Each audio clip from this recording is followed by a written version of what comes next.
हरिओम। स्वागत है आप सभी का गीता ज्ञान में। गीता एक अनूठा शास्त्र जो हमारे अंदर पूरी दिव्यता को भर देता है। आज हम अध्याय 17 के श्लोक 9 पर हैं। तो भगवान कह रहे हैं कि कड़वे, खट्टे, लवण युक्त, अति उष्ण, तीखे, रूखे, दाहकारक और दुख, शोक तथा रोगों को उत्पन्न करने वाले आहार रासिक मनुष्यों को प्रिय होते हैं। अब भगवान बात कर रहे हैं कि रासिक मनुष्य को क्या प्रिय है। रासिक मनुष्य जिसके अंदर रजोगुण की प्रधानता हो गई है वो रासिक है। अभी रजोगुण की जो प्रधानता है, जिनके अंदर रजोगुण की प्रधानता है, उनके सब कुछ उसी के आधार पर होने लगता है। पूरे का पूरा उनका जीवन उसी के आधार पर चलने लगता है। तो भगवान कह रहे हैं कि उनकी जो भोजन है वो भी उसी के आधार पर होने लगता है। तो जो रासिक व्यक्ति है उसको कौन सा भोजन प्रिय होगा, किस तरह का खाना वो पसंद करेगा। तो भगवान ने यहां पर इससे पहले सात्विक भोजन की बात की थी कि सात्विक भोजन क्या होता है, उसका क्या लाभ है। अब कर रहे हैं रासिक भोजन की बात। रासिक भोजन मतलब कड़वे, खट्टे, लवण युक्त, अति तीखे, वो जो मिर्च मसाले वाला जो भोजन है ना, वही है रासिक, जिसको हम कहते हैं स्वाद आ गया, स्वादिष्ट भोजन है। जिस स्वाद के लिए हम भागते फिरते हैं, ढूंढते फिरते हैं और चाहते हैं कि कहीं स्वाद मिल जाए खाने। हम स्वाद थोड़ी ढूंढते हैं, हम ढूंढते हैं मिर्च मसाला, हम ढूंढते हैं चिकनाई, हम ढूंढते हैं खट्टा मीठापन, हम ढूंढते हैं उसमें तीखापन। हम ढूंढ रहे हैं जो जीव का वास्तविक, जो प्राकृतिक स्वाद है, उसको छोड़कर जो स्वाद मसालों के माध्यम से तैयार किया जाता है उसकी तरफ हम दौड़ने लगते हैं। हमें लगता है कि हम बहुत ही मिर्च मसाले वाला खाना खाएंगे, तीखा खाएंगे तो स्वादिष्ट भोजन होगा। लेकिन असलियत में यदि हम जीव को देखें तो जीव का काम है स्वाद को देना। और जीव का ये जो काम है स्वाद को देना, क्योंकि जीव में स्वाद कलिकाएं होती हैं और जीव के अलग अलग हिस्सों पर अलग अलग स्वाद का हमें अनुभव होता है। ये कलिकाएं, जिनको टेस्ट बड्स कहते हैं, पूरे जीव पर फैली होती है, 9-10 हजार की संख्या में होती है और 10 दिन के अंदर आधी फिर से नई बन जाती है। और जैसे जैसे उम्र बढ़ती है ये टेस्ट बड्स कम होते चले जाते हैं, इसलिए उम्र बढ़ने पर स्वाद का पता नहीं लगता, क्योंकि वो स्वाद जिससे मिलना है वो ही खत्म हो गया। अब जीव का जो सबसे अगला हिस्सा होता है, यहां से हमें मीठा पता लगता है। हमको जब मीठा चीज खाते हैं, रसगुल्ला खाया, कुछ भी मीठा खाया, तो कुछ भी जैसे ही हम खाते हैं तो मुंह के अंदर जाता है और उसका जो रस है वो हमारे स्लाइवा में मिक्स होता है और पूरे जीभ में फैल जाता है। और पूरे जीभ में फैलकर उसमें जो टेस्ट है, यदि मीठा है तो आगे वाली जो स्वाद कलिकाएं हैं वो सक्रिय होकर मीठेपन का एहसास कराने लगती है। और यदि उसमें वो कड़वा है तो जो कड़वाहट है वो जीभ के पिछले हिस्से पर, इसलिए कोई आप दवाई खाएं तो जीभ के पीछे हिस्से पर कड़वी कड़वी सी बहुत देर तक बनी रहती है, वहां चिपक जाए दवाई कोई गोली तो फिर कड़वापन लंबे समय तक रहता है, आगे कड़वा नहीं, जबकि खाया तो पूरी जीभ ने था, वो कड़वाहट पीछे क्यों लगता रहता है? क्योंकि जो कड़वापन है वो जीभ का पिछला हिस्सा जो है वो हमको एहसास दिलाता है। ऐसे ही जो खट्टापन है वो साइड में, जीभ के साइड के हिस्सों में, इसलिए हम कुछ ज्यादा चीज खट्टी खाते हैं ना तो दांत खट्टे होने लगते हैं, वो जबड़े दाढ़े खट्टी हो जाती हैं, क्योंकि वो साइड, जीभ के बिल्कुल साइड में जो जो टेस्ट बर्ड्स हैं वो खट्टापन का एहसास दिलाते हैं। और नमकीन जो है वो मध्य भाग, जीभ के जो साइड का जो भाग है पीछे का, वो साइड के आगे के पीछे के साइड का, ये नमकीन का स्वाद दिलाता है। जीभ का जो बीच का हिस्सा है वहां पर कोई स्वाद का अनुभव नहीं होता।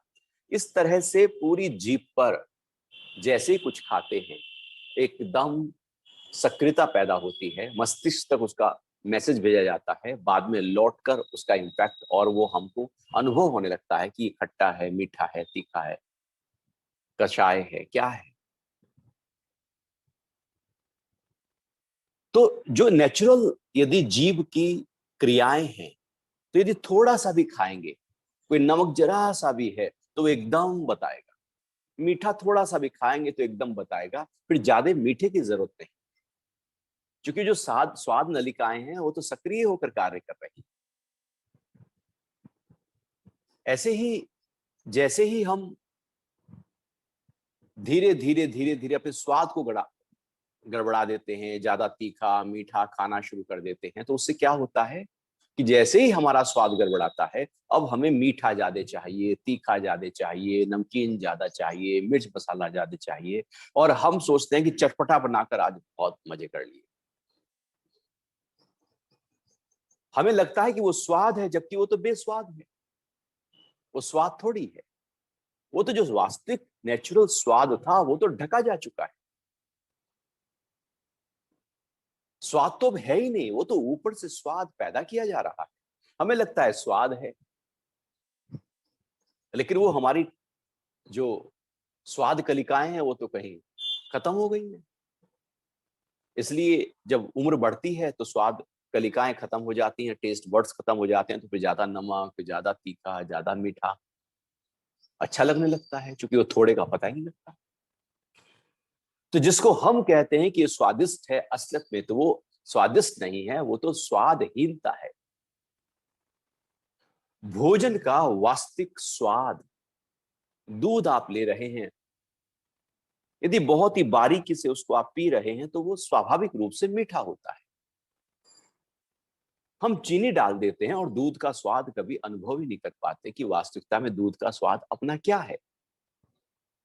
हम कोई सब्जी बाजार से खरीद के लाए, उसमें इतना मिर्च मसाला डाला, नमक डाला, उसका जो वास्तविक स्वाद था वो तो कहीं खो गया।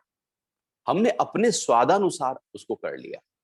तो जो प्राकृतिक भोजन का भी अपना एक स्वाद है, इसलिए सात्विक व्यक्ति जितना स्वाद ले सकता है वो राजसिक या तामसिक नहीं ले सकता।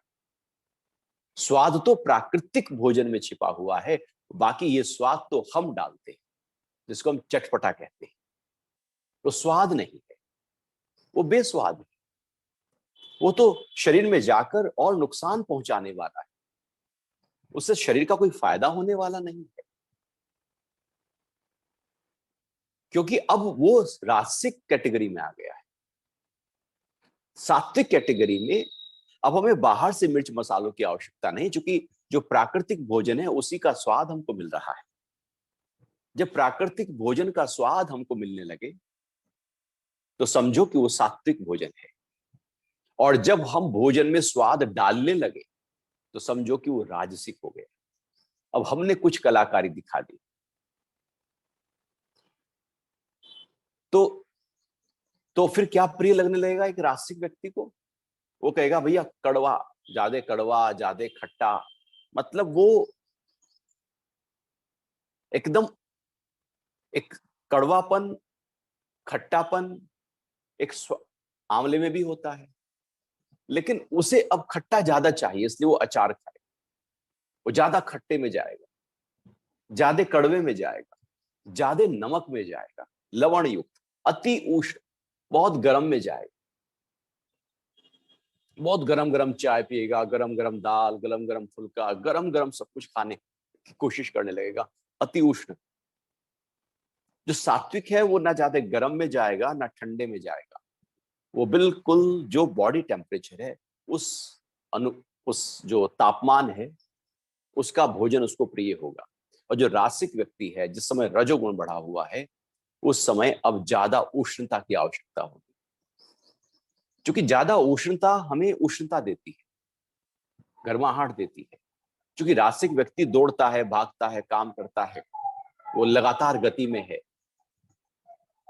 क्योंकि वो लगातार गति में है तो उसको ज्यादा उष्णता चाहिए, इसलिए भोजन में वो भोजन लेगा जिससे ज्यादा गति मिले।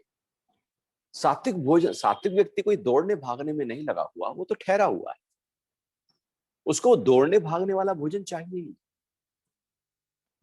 तो रासिक व्यक्ति को फिर वो ज्यादा गर्म चीजें पसंद आने लगती हैं, गरम मसाला, गरम जिसमें भी ज्यादा गर्म है वो ज्यादा पसंद आने लगता है, और उसका फिर शरीर पर प्रभाव आता है। आप ज्यादा नमक खाएंगे तो उसका प्रभाव आएगा, किडनी पर आएगा आएगा ब्लड प्रेशर बढ़ेगा, वो नुकसान करेगा। ज्यादा आप खट्टा लेंगे तो फिर वो एसिडिटी की शिकायत हो जाएगी, क्योंकि एक सीमा तक तो जो हमारे आमाशय में जो लीवर से एंजाइम्स निकलते हैं और वो भोजन को पचाने का कार्य करते हैं, तो एक सीमा में, एक अनुपात में तो उसको स्वाद चाहिए जो प्राकृतिक है। उससे ज्यादा होने पर वो जो एंजाइम्स हैं, जो एसिड है, वो क्रुद्ध हो जाता है और एसिडिटी का रूप ले लेता है। तो फिर उसी तरह से रोग पैदा होने लगते हैं, जैसा हमने खाना खाया है, भोजन किया है, आहार किया है। अब हम वो भोजन करेंगे जो हमें प्रिय है।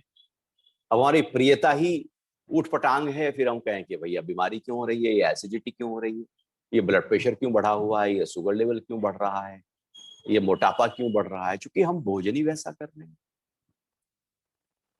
फिर तीखे, वो मिर्च ज्यादा, लोग बहुत ही कई कई हरी मिर्ची खा जाते हैं। वो वो दाल में वैसे भी छोंक में भी लाल मिर्ची पड़ी थी, और ऊपर से जो घी और लाल मिर्ची का घी बना के फिर ऊपर डालते, उसके ऊपर हरी मिर्ची खाते, पता ही नहीं है कितनी मिर्ची खा रहे हैं। क्योंकि मिर्ची अब उनको जो तीखा है वो उनको प्रिय लगने लगता है, उन्हें लगता है इसी में तो स्वाद है, जब तक सीसी ना कर लो, पसीने ना आ जाएं, तब तक तो मजा ही नहीं है। ऐसे लोग जब ज्यादा गर्म चाय पीते हैं तो वो चुस्की ले लेके धीरे धीरे धीरे धीरे गर्म चाय पीते रहते हैं, वो है गर्म, लेकिन उसमें ही मजा आता है। तो ज्यादा तीखा जब आप खाएंगे तो जीभ के लिए तो ठीक है, उसके तो आपने जो स्वाद की कलिकाएं हैं वो तो मार ही दी, वो तो खत्म ही हो गई। वो स्वाभाविक रूप से उनका जो स्वाद मिलना था वो तो अब नहीं मिल रहा है, वो तो पक्की बात है। लेकिन ऊपर से खा खाकर हमने सिस्टम को खराब कर लिया, इसी कारण से हमारा सिस्टम खराब हो जाता है।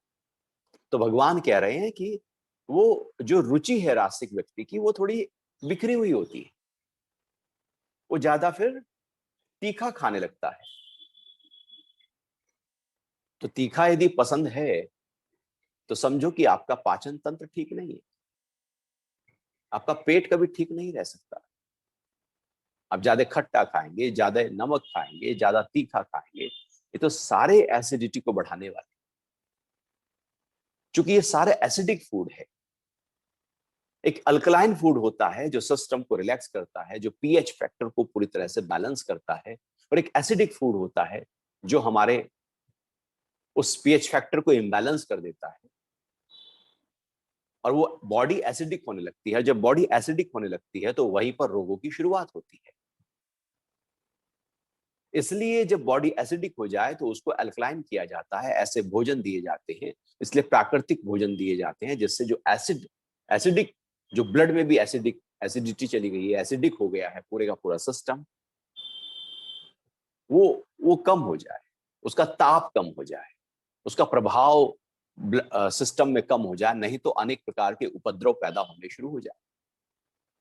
केवल पाचन तंत्र ही नहीं, वो तो अनेक प्रकार के कैंसर तक एसिडिक फूड से पैदा होना शुरू हो जाता है। इसलिए अल्कलाइन भोजन जो है, अल्कलाइन, वो हमारे स्वास्थ्य के लिए सबसे अच्छा है और वो सात्विक होता है। और ये जो एसिडिक फूड है, ये वहां से रासिक होते हैं। ये शरीर को फिर रोग देंगे, बीमारी देंगे, क्योंकि हमने सिस्टम पर पूरा लोड डाल दिया। जीव ने तो खा पी के, उसने तो अपना पिकनिक बना ली, उसने तो पार्टी कर ली। भुगतेगा ये शरीर। जीव की कोई बीमारी नहीं होती, शरीर हमेशा भुगतता रहता है। वो एक आदमी था ना, तो उसके पास में एक गधा था और एक बंदर था। तो जब बाहर, घर से बाहर जाए तो दोनों को बांध जाए, बाकी जब आए तो घुमाए फिराए। कई दिन हो गए। एक दिन बंदर ने गधे से कहा कि अरे गधे, किचन में चलते हैं, कुछ खा पी के आते हैं, बहुत भूख लगी है। तो गधा बोला, अरे बंदर, कैसी बात कर रहा है, हम तो, हमारे हाथ पैर तो बंधे हुए हैं, तेरे भी बंधे हैं, मेरे भी बंधे हैं, तू कह रहा है कि किचन में चल के खा के आएंगे। तो बंदर कहता है, इसमें कोई, अब मैं इतने दिन से बंधा हुआ हूं, मैं तो भैया ऐसी थोड़ी बंधा हुआ था, मैं तो, रस्सी को कैसे खोला जाता है, जब वो मालिक आकर खोलता है ना, मैं देखता रहता हूँ उसको कि वो क्या करता है जिससे हम खुल जाते। तो मैंने भी वो सीख लिया। वो बंदर को आप देखा, वो सीख लेता है चीजों को, तो मैंने भी सीख लिया। गधे ने कहा, वाह भाई वाह, सीख लिया, दिखा। तो उसने अपने हाथ पैर खोल के दिखा दिया, देख, और गुलाटी मार के दिखा दिया, देख मैं तो खुल गया। तो गधा कहने लगा, तू तो यार कमाल का बंदर है। लेकिन ये तो बता, मालिक यदि आएगा और हमारे भी, मेरे भी हाथ पैर खुले हैं, तेरे भी खुले हैं, और खाना सारा बिखरा हुआ है, तो पिटाई तो होगी ना। तो तो बंदर कहता है, अरे तो गधा ही रह गया। अरे मैंने हाथ पैर बांधना भी सीख लिया है। जो मालिक आके हाथ पैर बांधता है ना, तब मैं देख लेता हूं कैसे बंध रहे हैं। देख, उसने अपने हाथ पैर बांध के दिखा दिए, और बंध के बैठ गया बंदर। गधा कहने लगा, यार तू तो बड़ा कमाल का ही बंदर निकला, तू तो बंधना भी जानता है, तो खुलना भी जानता है। तो बंदर कहने लगा, वो ऐसे तो मैं करता है, मैं रात को ऐसे खुल के जाता हूँ, अपना खा पी के अपना आ जाता हूँ, बंद के बैठ जाता हूँ। आज दिन में भूख लगी है, सोचा तू भी जागा है, तो तुझे भी साथ ले चलता हूँ। कहने लगे, अच्छा। लेकिन मालिक यदि बीच में आ गया, कहने लगे, कैसे आएगा। अपने हाथ पैर खोले, गधा मान नहीं रहा था, उसको कॉन्फिडेंस में लिया, जबरदस्ती उसके हाथ पैर खोल ही दिए, क्योंकि बंदर को भी शक था कि मालिक आ गया तो पिटाई होगी। तो गधा देख रहा है दरवाजे की तरफ, उसका खाने की तरफ ध्यान भी नहीं है, बंदर वहां से लगे हुए हैं खाने पे। ये खा, जो भी रखा है सब खा पी के, कुछ गले के अंदर भर लिया, कुछ हाथ में ला के वहीं पास में रख लिया, अब बंद के बैठ गया। अब गधा तो देख ही रहा था दरवाजे की तरफ कि मालिक ना आ जाए, पिटाई ना हो जाए। उसकी तो खाने की कुछ रुचि भी नहीं थी। अब गधा कहने लगा, भाई तू तो बंद के बैठ गया, मुझे तो बांध। तो बंदर कहता, भाई देख, अपने आप बंद, मैं तो नहीं बांधता, अपने आप बंद। अब जब मालिक आएगा तो पिटाई किसकी होगी। खाया था बंदर ने, पिटेगा गधा, क्योंकि गधा खुला हुआ है। खा पी के छुपक कर जीभ बैठ जाती है बंदर की तरह, और पिटता रहता है ये शरीर गधा। ये शरीर गधा है, ये जीभ खाती है और सारी उम्र भुगतता रहता है। कभी ये दर्द, कभी वो समस्या, कभी ये तकलीफ, कभी ये कष्ट, कभी ये बीमारी, वो बीमारी। फिर जीभ लालायित रहती है, कब लॉकडाउन खुलेगा, कब गोलगप्पे खाएंगे, कब चाट टिक्की खाएंगे, कब बाहर का खाएंगे। वो दौड़ रही है, लगातार दौड़ रही है। वो चाहती है कि उसकी बस स्वाद पूरा हो जाए, शरीर जाए भाड़ में। तो रासिक व्यक्ति लगातार इस तरह से दौड़ता रहता है और फिर बीमार होता रहता है। इसलिए जिन शहरों में रेस्टोरेंट, होटल्स, ढाबे बहुत ज्यादा होते हैं, वहां पर हॉस्पिटल्स भी बहुत ज्यादा होते हैं, क्योंकि जब बाहर व्यक्ति ज्यादा खाएगा तो फिर बीमार भी तो उतना ही ज्यादा होगा। तो दोनों का अनुपात बराबर सा ही रहता है। होटल भी ज्यादा हैं तो रेस्टोरेंट भी ज्यादा हैं। गांव में ना होटल होते हैं ना हॉस्पिटल्स होते हैं। बीमारियां वैसी होती नहीं है जैसी शहरों में हो जाती हैं, क्योंकि उल्टा सीधा खाया जा रहा है। तो आगे भगवान कह रहे कि दाह कारक, बिल्कुल जलन पैदा कर दें, और दुख, शोक तथा रोगों को उत्पन्न करने वाले आहार। दुख, शोक और रोग, ऐसे भोजन जिससे बीमारी बढ़े। ऐसा भोजन ही ना करो जिससे बीमारी बढ़े। लेकिन हम तो अपनी जीव के ही वशीभूत होकर उल्टा सीधा खाकर शरीर बीमार होता है, उल्टा सीधा बोलकर मन बीमार होता है।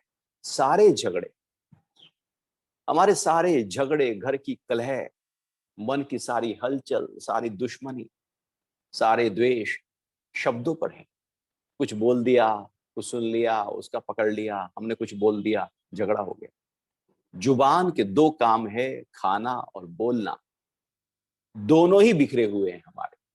उल्टा सीधा खाकर तन को बीमार किए जा रहे हैं, उल्टा सीधा बोलकर मन को बीमार किए जा रहे हैं। जीभ से नीचे के रोग उल्टा सीधा खाकर पैदा होते हैं, जीभ के ऊपर के रोग उल्टा सीधा बोलकर पैदा होते हैं। इस जीभ को कंट्रोल करना है। रासिक व्यक्ति की जीभ ही कंट्रोल नहीं होती, वो लपलपाती रहती है, इसलिए ज्यादा बोलता है, वाचाल होता है। उसका भोजन भी दिख जाएगा, क्योंकि उसको फिर उसे यदि बीमारी हो भी गई, भैया बता दिया, देखो भैया आपको ना घुटनों का दर्द है और आपको अब वात वर्धक चीजें नहीं खानी।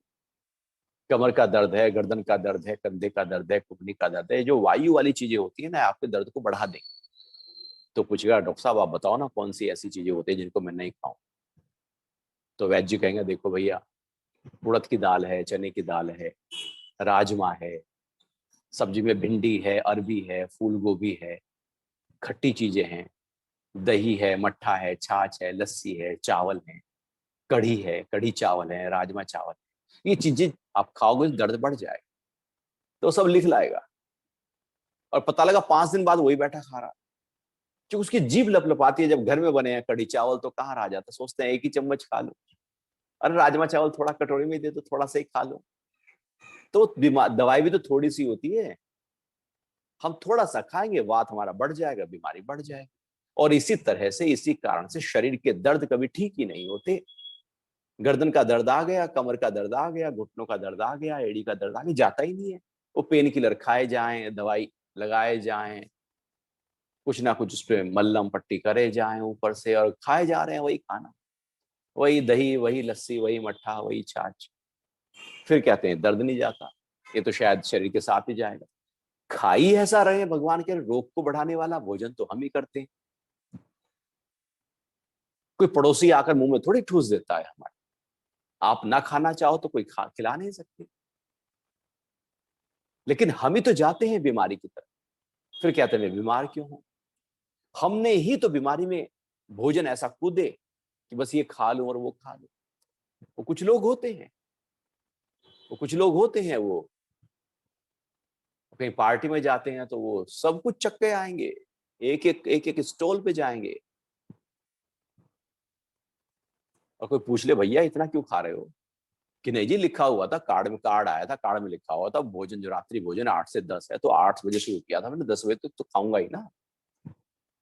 तो 8 से 10 ही खा रहा है, उसे कुछ होश ही नहीं है। फिर अगले दिन वो बैठा है बाथरूम में, उसे कुछ पता ही नहीं है, वो ऐसे इनो पी रहा है, कभी वो एंटासिड ले रहा है, कुछ ना कुछ वो कर रहा है, क्योंकि उसने भोजन ऐसा कर लिया। भगवान क्या, रोग को तो हमने बढ़ाया है,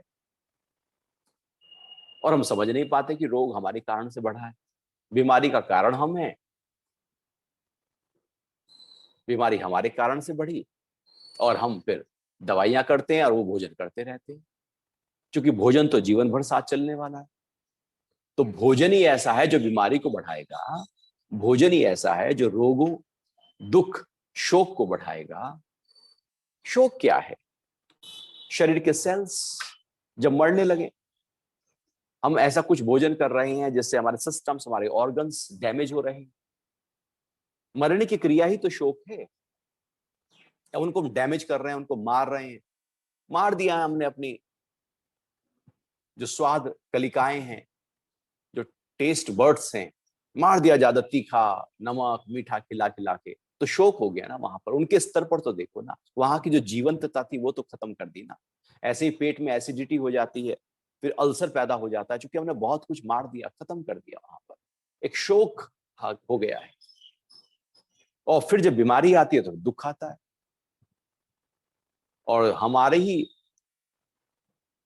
जो दुख हैं उनके कारण हम खुद बने बैठे हैं। कोई और कारण थोड़ी है हमारी बीमारी का। हम किसी को कह दें कि भैया तू कारण है, ऐसा थोड़ी होता है। वो पति ही लगा हुआ है ज्यादा चाय पीने पर, तो उसमें पत्नी क्या करेगी? चाय उससे तो चाय छूटती नहीं है। फिर वो पति का एसिडिटी हो रही है जी, वो एसिडिक तो सिस्टम को कर ही लिया है उसने। वो गर्म चीजें खा खा कर बॉडी तो एसिडिक हो ही गई है ना, तो फिर तो कोई ना कोई रोग तो पैदा होगा ही ना।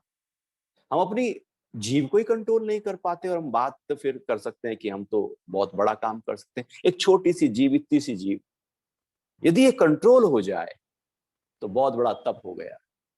क्योंकि जीव कंट्रोल होते ही आपकी जुबान के शब्द कंट्रोल हो गए, और आपका स्वाद, आपका भोजन कंट्रोल हो गया। तो भगवान कह रहे हैं कि भैया देखो, ये जो बीमारियां हैं ना, रोग है ना, ये आपके भोजन से आए।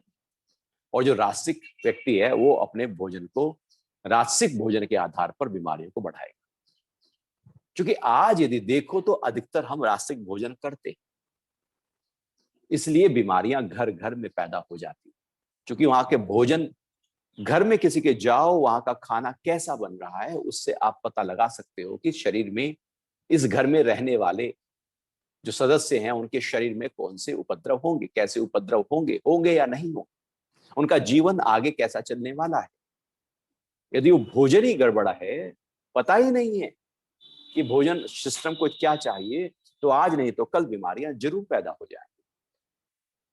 तो घर की जो रसोई है वो बताती है कि स्वास्थ्य कैसा है घर वालों का। क्योंकि रसोई हमारी जो है वो एक एक तरह से ऐसे समझो कि जैसे कोई मेडिकल स्टोर हो, और जो खाना पकाने वाली महिला है, गृहिणी है, व्यक्ति है, जो भी खाना पका रहे हैं, वो समझो डॉक्टर है। तो वो इलाज कर रहा है उस घर में रहने वाले सारे लोगों का, उस भोजन, उस पाक विधि के आधार पर। तो वो सब चीजें जो जरूरत होती है, सब, जैसे आप मेडिकल स्टोर पे जाते हो ना, बहुत सारी दवाइयां हैं, जो जरूरत होती है वो निकाल लेते हैं। ऐसी किचन में सब जो जरूरत होती है, मसाले, ये वो सब निकालते रहते हैं।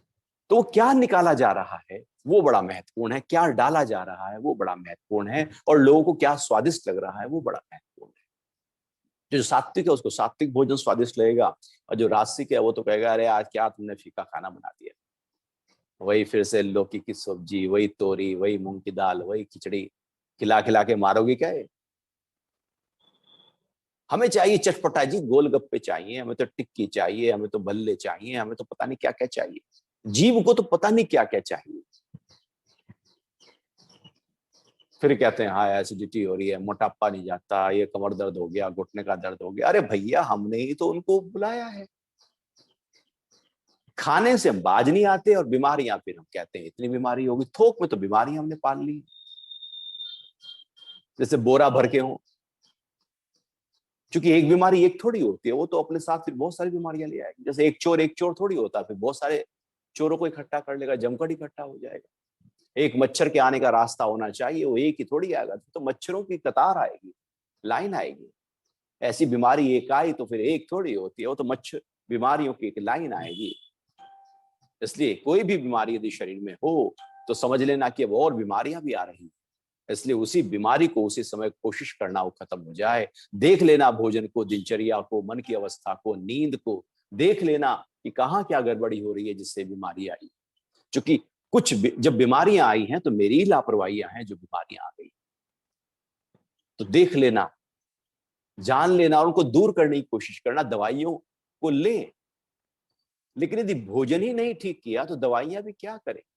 खाते रहो पेन किलर्स, घुटनों में दर्द हो रहा है, कमर में दर्द हो रहा है, खाए जा रहे हैं पेन किलर्स, और पेले जा रहे हैं राजमा, कढ़ी, वही उड़द की दाल, वही चने की दाल, वही भिंडी की सब्जी, वही अरबी की सब्जी। इस दिन आज अरबी खा ली, कल को भिंडी खा ली, फिर कहेंगे इतनी सी तो थी ना, जरा सी तो, चार ही भिंडी की तो थी, इतना सी तो लिया मैंने। अब इतना सा उसने भिंडी खा ली, इतनी सी उसने दही खा ली, इतना सा उड़द की दाल खा ली, इतने से राजमा खा लिए। अब इतना कर करके वो सुबह कुछ और खा लिया, सांझ को कुछ और खा लिया, दोपहर में कुछ और खा लिया। इतना कर करके तो उसने पूरा दिन में पेट ही उससे भर लिया जिससे वात बढ़ जाए। तो भैया हमें यदि स्वस्थ रहना है तो अपने भोजन को देखना होगा। आप क्या खाते हो, आप वैसा होते हो। भोजन को देखो, क्या लोग खा रहे हैं, उससे उनका पता लग जाएगा कि बीमार कितने हैं। इसलिए रेस्टोरेंट में लाइन लंबी है तो हॉस्पिटल्स में भी लाइन लंबी है। वो लंबी लाइनें होंगी दोनों ही जगह, क्योंकि वो खाने से बाज नहीं आएंगे, शरीर फिर उपद्रव करेगा। भगवान कह रहे हैं आप खाओ, ऐसे रोग पड़ेंगे। इसलिए बीमारियां बढ़ती जा रही हैं, क्योंकि पैसा आ गया। पैसा आ गया तो अब क्या करें, घर में जो हम खाते हैं उसमें तो कोई खर्चा होता नहीं है, वो बाहर का चाहिए। पिज्जा ऑर्डर करेंगे, बर्गर ऑर्डर करेंगे, अब बाहर का कुछ चाहिए। तो बाहर का जब आएगा थोड़ा सा महंगा होगा, लेगा मैंने कुछ पैसे देकर कुछ आज अच्छा खाया है। इतनी मूर्खता भरी बातें हम कर लेते हैं कि आज कुछ अच्छा खाया है। सबसे सड़ा हुआ तो आज ही खाया है, गंध तो आज खाया है। बीमारियों को आमंत्रण करने का जो निमंत्रण पत्र है वो तो आज ही दिया है। हम कहते हैं हमने आज खाया है। आज ना मन भर के खाया, बाहर गए थे हम तो खाने, सड़ा हुआ खाया। सड़े हुए टमाटर इकट्ठे किए जाते हैं, सड़े हुए सब्जी इकट्ठा की जाती है, जो बच जाती है मंडी में वो सब भर लाते हैं ढाबे वाले, और धोते भी नहीं, साफ भी नहीं करते, सब सड़ा। जो कहीं नहीं बिकता वो वहीं बिकेगा, क्योंकि उन्हें पता है जब मिर्च मसाला डालेंगे तो सारा टमाटर का स्वाद, सारा आलू का स्वाद, वो सड़े हैं गले हैं सब्जी सब चलेगी। क्योंकि लोग हैं मूर्ख और वो ज्यादा पैसे दे के जाए। लेकिन हम जब घर में लाते हैं तो आप एक एक टमाटर को दबा दबा कर देखते हैं, भैया कहीं पिलपिला तो नहीं है। क्या आपने कभी रेस्टोरेंट में जाकर ढाबे वाले से पूछा, भैया पिलपिले टमाटर थे क्या? वो कहेगा हमारे यहाँ टाइट कोई होता ही नहीं है, सारे पिलपिले होते हैं। घर में एक नहीं खाते, अब बाहर सारे खा के आ जाते। क्यों? क्योंकि वहां पर मिर्च मसाला तीखा और पैसे भी दिए हुए हैं। और फिर हम लोगों को हम निमंत्रित कर लेते हैं, लोगों को बुला लेते हैं, रोग बीमारियां आ जाती हैं और हम बीमार हो जाते हैं। तो राजसिक व्यक्ति जो है वो ज्यादा बीमार रहता है। उसकी बीमारी शरीर के स्तर पर भी होगी, मन के स्तर पर भी होगी, वो बीमार ही होगा। उसका शरीर का जो स्वास्थ्य है वो बेहतर नहीं होगा, उसके शरीर का बल उतना नहीं होगा जो होना चाहिए, जो सात्विक का होगा। क्योंकि भोजन ही ऐसा है हमारा। अपने भोजन को हमें ध्यान देना होगा, बारीकी से ध्यान देना होगा, रोज ध्यान देना होगा, क्योंकि रोज खा रहे हैं। आंखें भगवान ने दी हैं, जब थाली सामने आए तो आप देख लो ना। ऐसा थोड़ी कि आ गई तो खाना ही पड़ेगा जी। आप प्रणाम करके आप निकाल भी सकते हो ना, खाना ही क्यों पड़ेगा? क्या डस्टबिन है? नहीं जी, कूड़ा घर में इकट्ठा हो गया तो कूड़ेदान में फेंकना ही पड़ेगा। वहां तो ठीक है, लेकिन यहां नहीं चलेगा ना। अब खा लो।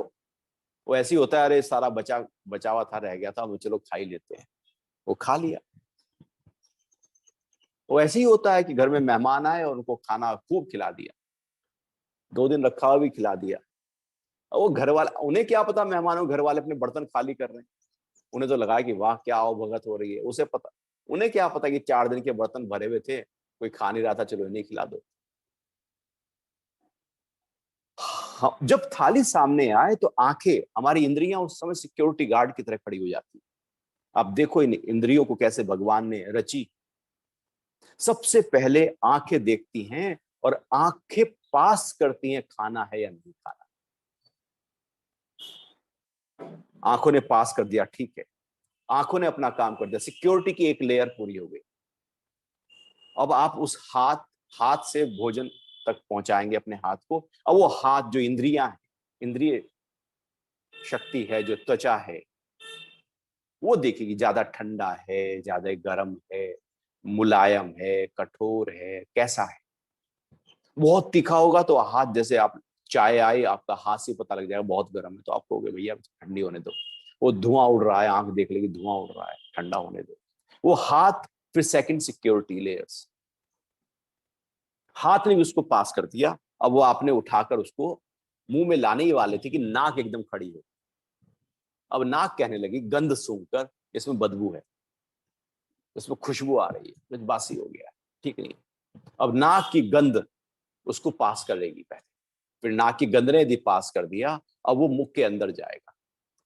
मुख के अंदर जाने के बाद जीभ उसको पास करेगी कि वो उसको सूट करेगा या नहीं, खट्टा है, तीखा है, कड़वा है, कसैला है, कैसा है।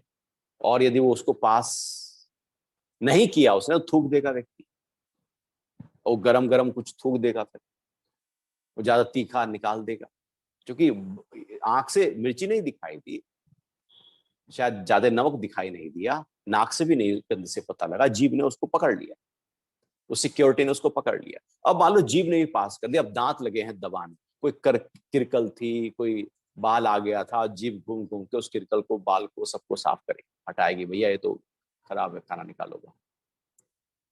इस तरह से हमारी भगवान ने दी हुई इंद्रियां, जो भोजन हम कर रहे हैं, उनको बहुत बारीकी से जांच रही। जैसे आप जब एयरपोर्ट पे जाते हैं तो सबसे पहले कई लेयर्स की एक सिक्योरिटी चेक होता है, और वो हर चीज का चेक होता है कि कुछ लेके तो नहीं जा रहे हैं ऐसा उपद्रवी चीज जो आप जाके फ्लाइट में गड़बड़ा कर। तो ऐसे ही जब भोजन अंदर जाता है तो परमात्मा द्वारा ये जब इंद्रियां मिली हैं सारी, ये सब सिक्योरिटी गार्ड की तरह एकदम अलर्ट हो जाती है, और फिर ऐसा भोजन अंदर जाने नहीं देती जो उपद्रव करे। लेकिन हम क्या करते हैं, सबको मिली भगत कर लेते हैं, जैसे घूस दे देकर हम सारे सिक्योरिटी गार्ड्स को घूस देकर हम अंदर कहीं घुस जाएं।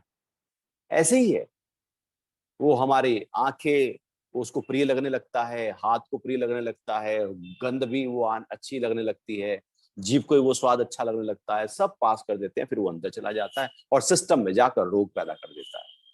बीमारियां ऐसे ही होती हैं क्योंकि हमने जाकर अपने सिस्टम को गड़बड़ा दिया। तो रोग, भगवान के रासिक व्यक्ति जो है वो रोगी रहता है, क्योंकि उसने अपने भोजन पर कभी ध्यान ही नहीं दिया, या यूं कहें कि भोजन पर ही ध्यान दिया है। वो जी रहा है खा लेने के लिए। सुबह उठते ही हमारी तैयारी शुरू हो जाती है, आज क्या बनाए, आज नाश्ते में क्या खाना है।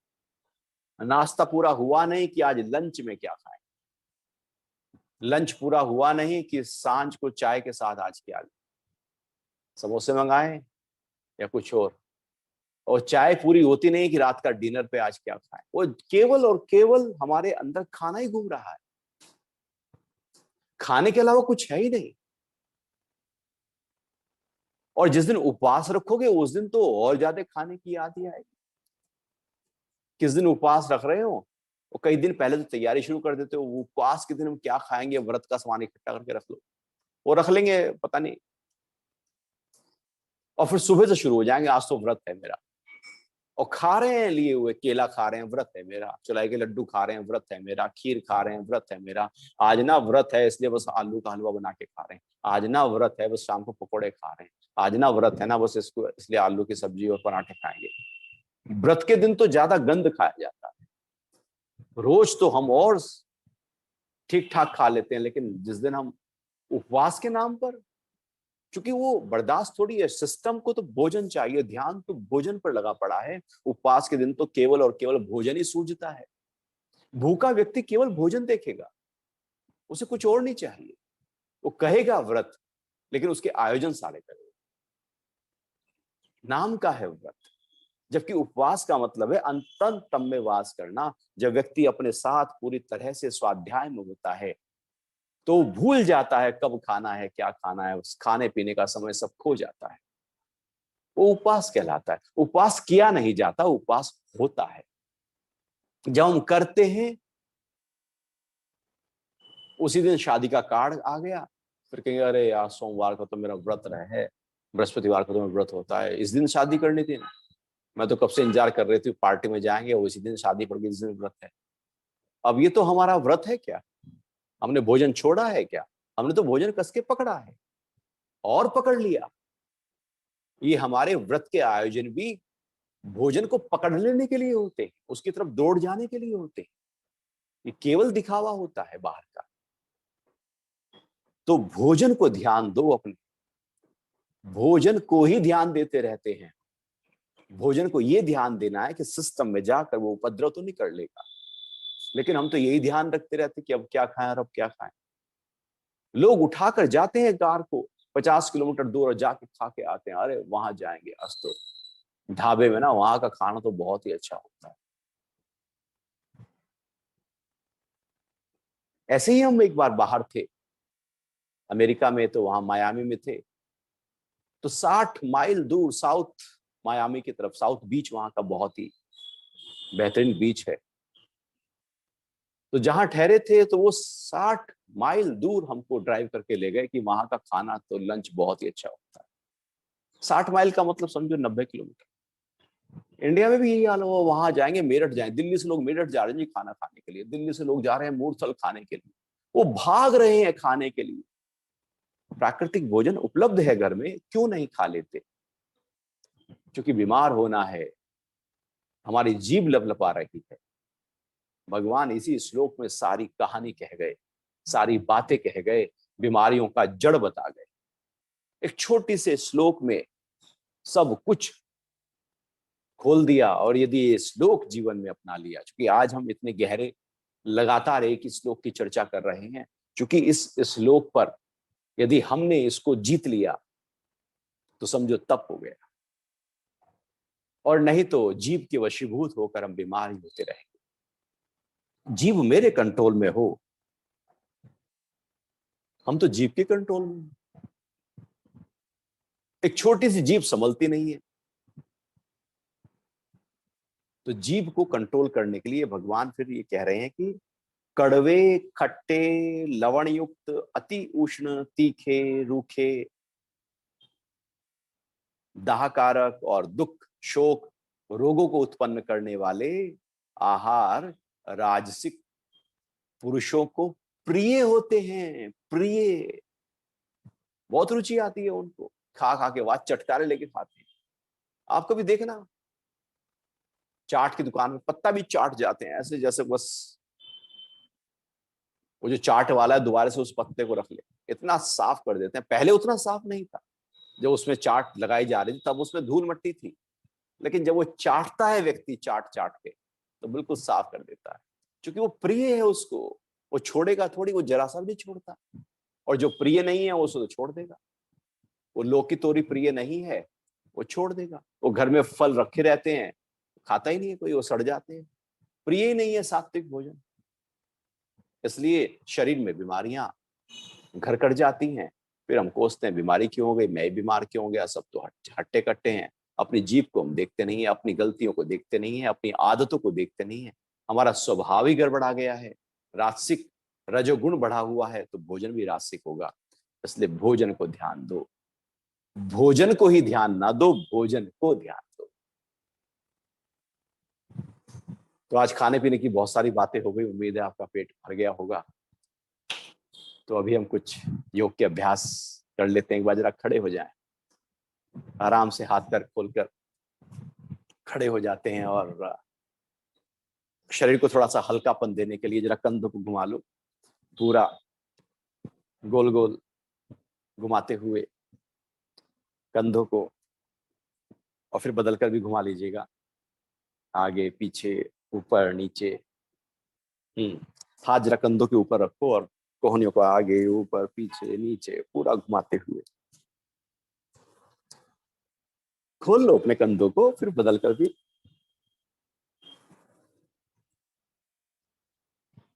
छोड़ दीजिएगा।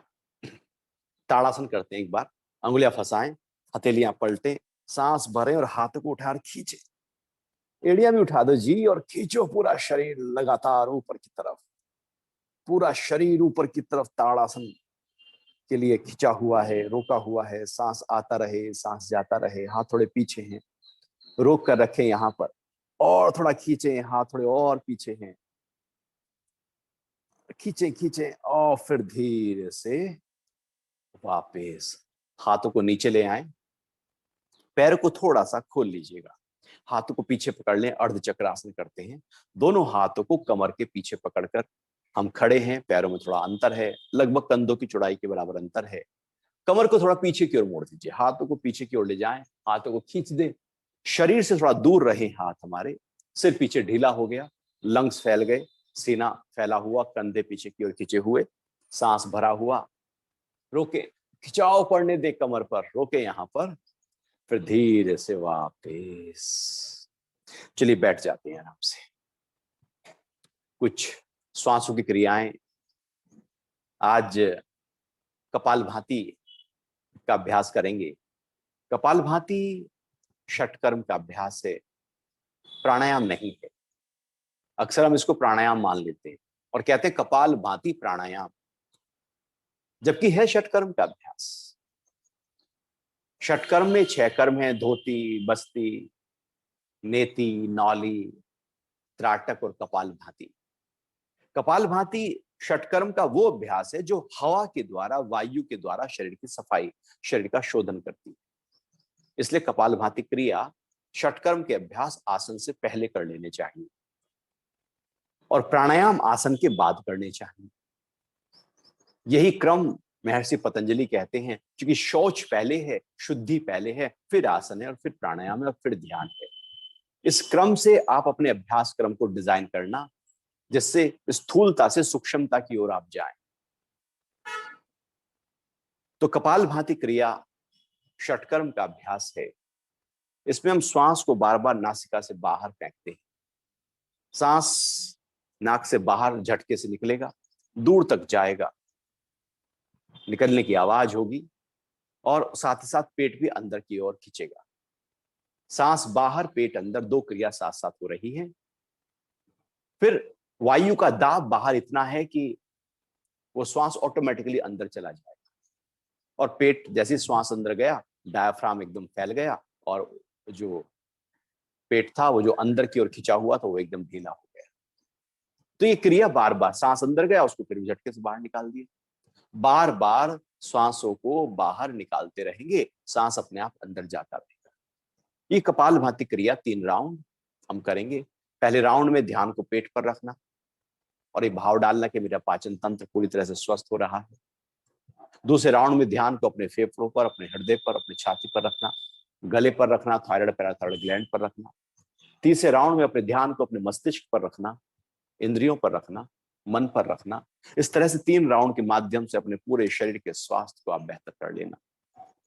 बस ध्यान रखना, किसी को हाई ब्लड प्रेशर हो, हाइपर एसिडिटी हो, अल्सर हो गया हो, हर्निया हो, कमर में ज्यादा दर्द रहता हो, हाई ब्लड प्रेशर की शिकायत हो गई हो, बाईपास हाल ही में हुआ हो या कोई सर्जरी हुई हो, तो फिर ऐसे में कपालभाति का अभ्यास नहीं किया जाता। या मासिक धर्म के दौरान महिलाएं, माताएं, बहनें ना करें, या गर्भ काल में इस अभ्यास को भी नहीं किया जाता। ये थोड़ी सावधानियां हमको, वो तो हर अभ्यास की कुछ सावधानियां होती हैं जो ध्यान रखनी चाहिए, सभी को रखनी चाहिए। तो बैठे हैं कपालभाति के लिए, सीधा कमर सीधी, गर्दन सीधी, आंखों को बंद कर लें, नाक से श्वास को बाहर फेंकना, पेट अंदर की ओर जाए।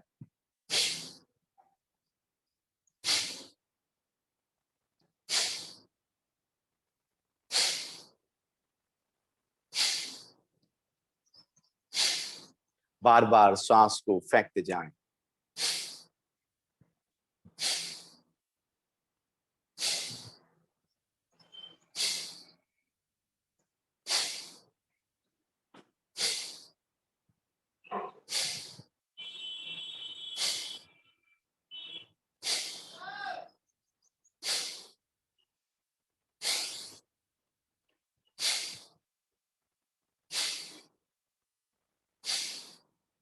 निकालते जाएं और ध्यान को पेट पर रखें, पाचन तंत्र पर रखें और ये भाव डालें कि मेरा पाचन तंत्र स्वस्थ है, पेट की समस्त क्रियाएं व्यवस्थित हो रही हैं, मोटापा, गैस, एसिडिटी, अफारा, कब्ज की शिकायत दूर हो रही है। करते जाएं, करते जाएं, ध्यान को पेट पर रखें।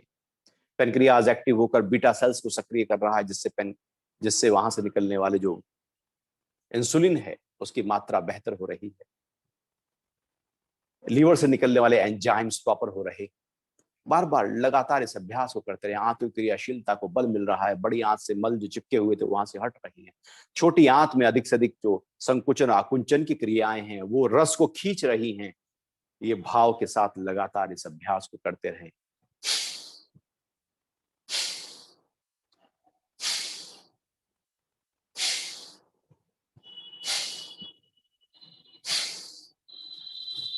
मेरा पूरा पाचन तंत्र, डाइजेशन सिस्टम, उसकी सारी क्रियाकलाप, सारी पूरी आहार नलिका अब स्वस्थ हो गई है। विश्राम। अनुभव करें पेट के हल्केपन को।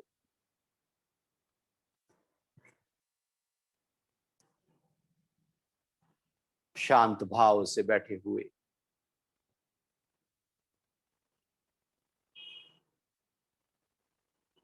दूसरा राउंड कपालभाति का। इस बार ध्यान अपने फेफड़ों पर, हृदय पर, थायराइड, पैराथायराइड ग्लैंड पर ले आइएगा। शुरू करते हैं।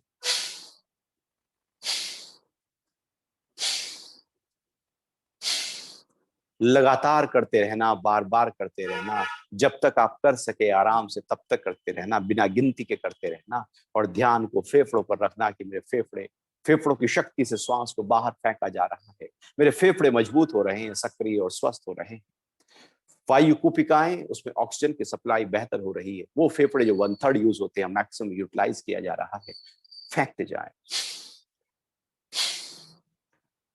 फेंकते जाएं। लगातार फेंकते रहने से ऑक्सीजन की सप्लाई शरीर में बेहतर होने लगती है। और जब ऑक्सीजन बेहतर हो जाता है तो हार्ट के माध्यम से पूरे शरीर में, ब्लड में ऑक्सीजन की सप्लाई बेहतर हो जाती है। जब ऑक्सीजन ब्लड में बेहतर होता है तो स्किन डिजीज नहीं होती। ब्लड में इंप्योरिटीज के कारण से चर्म रोग पैदा होते हैं। करते, इसलिए कपालभाति क्रिया चर्म रोग को दूर करने में बड़ी लाभकारी हो जाती है। करते जाएं इस अभ्यास को, बढ़ाते जाएं ऑक्सीजन के लेवल को अपने शरीर में। और ये भाव भी रखें कि मेरे हृदय की सारी मांसपेशियां स्वस्थ और सक्रिय हो रही हैं।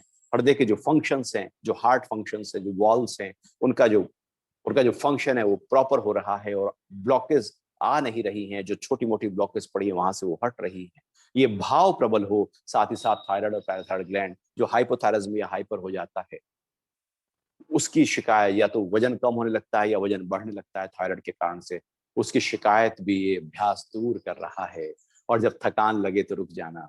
विश्राम।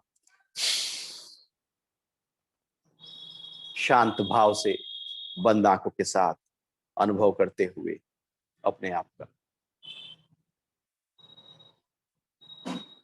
दूसरे राउंड में ध्यान को शरीर के मध्य भाग पर रखा। तीसरे राउंड में ध्यान को सबसे ऊर्ध्व भाग पर रखेंगे। अपने मन, मस्तिष्क, central nervous system, pituitary, pineal gland और इंद्रियां जो हैं उन पर गले से ऊपर रखेंगे ध्यान को। शुरू करते हैं तीसरा राउंड कपालभाति का। करते जाइए।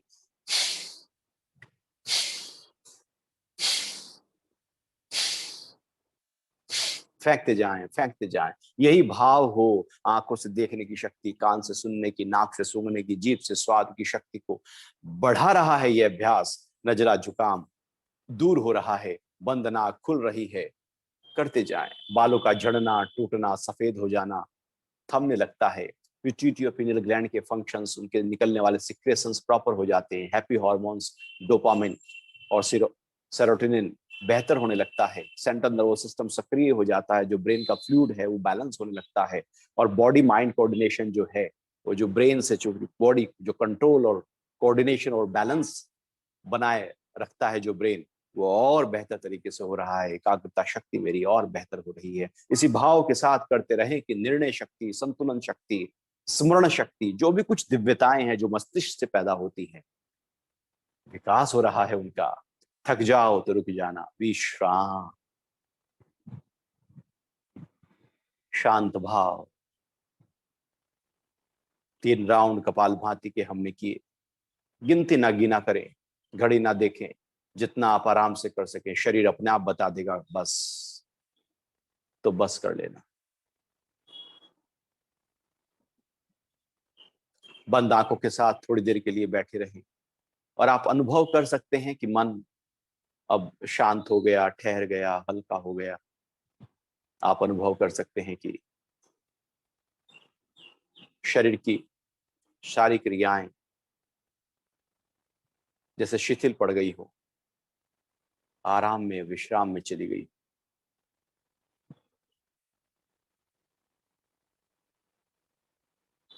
कपालभाति के बाद स्वतः ध्यान घटने लगता है। शरीर के स्तर पर ठहराव आ जाता है। सांसें सूक्ष्म होने लगती हैं, मन ठहरने लगता है।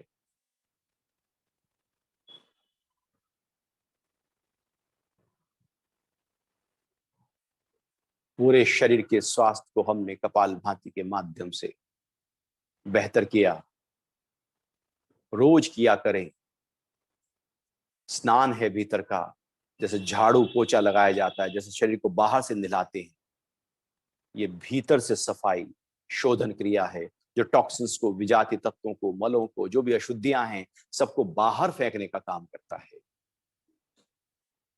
अंत में करेंगे ओम का जाप। सीधे बैठे हैं हम। 3 बार सांस पूरा भरना। पहले अ मुंह खोलकर, फिर मुंह बंद करते हुए ऊ, मुंह बंद हो जाने पर म का उच्चारण होगा। आ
ओम शांति, शांति, शांति।